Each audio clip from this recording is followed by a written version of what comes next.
is it we're ever going to understand that we are not playing by the simple and sometimes ridiculously ugly rules of mere human politics, but rather by something far bigger than that? And God has not called us to simply find out if we can beat the other side, but the ultimate is to find out whether or not we are faithful.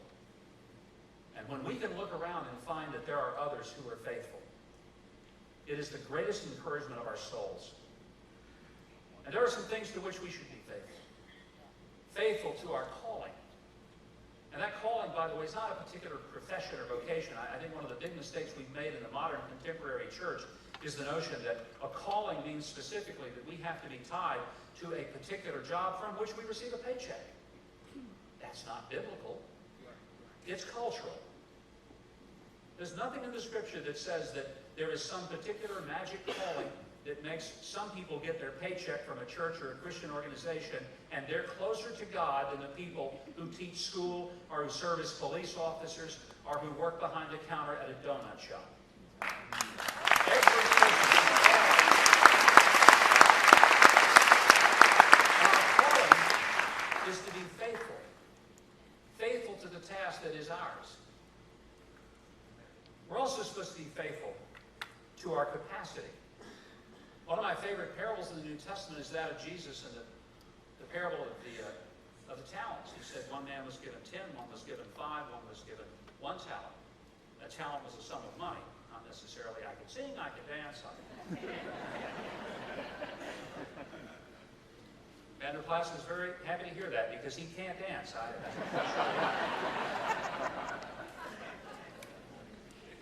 The talent meant that there were different sums that were given to various people.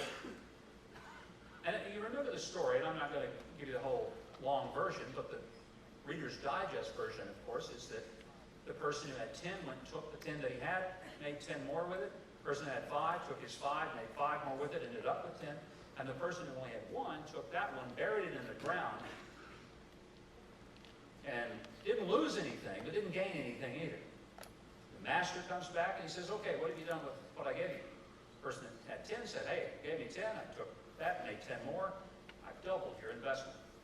Well done, good and faithful servant. Second, well, you gave me 5, I took the 5, I turned it into 10, I doubled the investment. And the master said, well done, good and faithful servant. Then there was a third. He said, you know, I thought you were kind of hard to deal with.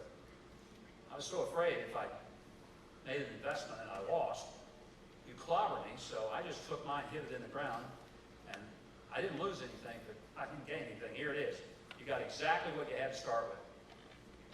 And the master said, you lazy, slothful, wicked servant. I'm going to take the one you had, and I'm going to give it to the guy who had 10. It's kind of like spreading the wealth around in reverse, just so you'll understand how. And the point was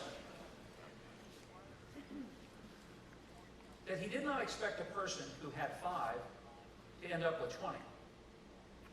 He just expected the person who had at least 1 to do something with the one that he had. God never calls you to do something beyond your capacity. But by golly, he does expect you to use the capacity you have and do with it what he has allowed you to do. And somebody else may occupy a more prominent place in the spotlight and in center stage. It does not mean that they are more faithful than you, even if you work and operate in obscurity. Because if you're doing what you're supposed to be doing, where you're supposed to be doing it, as well as it's supposed to be done, you are as important and as successful because you're being faithful to your capacity. I'm never expected to be faithful to somebody else's capacity. Only faithful to the capacity that God has called me to. And that is true for every one of us. If you can't make a speech, then don't expect that that's what you're going to be doing. But maybe you can ask people to sign a petition. Maybe you can ask people to register to vote. Maybe you can stand outside a polling place and hold a sign. Everybody can be faithful to their capacity. And everybody can be faithful to their convictions. God calls us for that, to be faithful to our convictions. One of the reasons that I'm convinced that America has fallen to the level it has fallen is because many of us have not developed the convictions, and therefore we've not stood with them. You see, I have a different belief than some people, and it kind of puts me at odds with many people that I rub shoulders with all the time. And it's this: I don't believe that ultimately the real challenges, problems of this great nation of ours are altogether political. I know there are some people who think that if we just elect the right person president, everything's going to be fine. We just get the right person in the Senate or the House or the governor's office, it'll be fine. Now, with the exception for when I ran for governor, and that was really true. I wanted to believe that anyway. And the fact is, we could change the entire political landscape of America, but I am convinced more than I've ever been convinced that just electing different people to run the show doesn't change the script until we as a country get back to our place where we understand that we are a nation under God, conceived by His own grace and purpose. And when we turn our backs on His purpose and His providence, it doesn't matter who we elect, we will still be wanting and wishing, and we will not be the great nation that we were designed and destined to be. This is not a